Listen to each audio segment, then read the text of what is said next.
विद्यार्थी मित्रों श्रीजी क्लासेस तरफथी ધોરણ 12 बीए વિષયમાં જે ચેપ્ટર નંબર 1 છે કે જેનું નામ છે સંચાલનનું સ્વરૂપ અને મહત્વ। સામાન્ય રીતે સંચાલન એટલે શું? તો સંચાલન એટલે અન્ય વ્યક્તિઓ પાસેથી કામ લેવાની કળા। આપણે સૌથી પહેલો આજે સવાલ જોશું સંચાલનની લાક્ષણિકતા।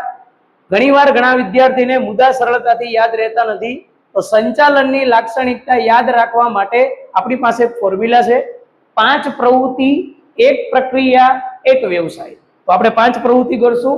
सर्वव्यापी प्रवृत्ति, सतत चालती प्रवृत्ति, हेतुलक्षी प्रवृत्ति, जूथ प्रवृत्ति અને માનવીય प्रवृत्ति। ફરી એકવાર 5 प्रवृत्ति, सर्वव्यापी प्रवृत्ति, सतत चालती प्रवृत्ति, हेतुलक्षी प्रवृत्ति, जूथ प्रवृत्ति, मानवीय प्रवृत्ति।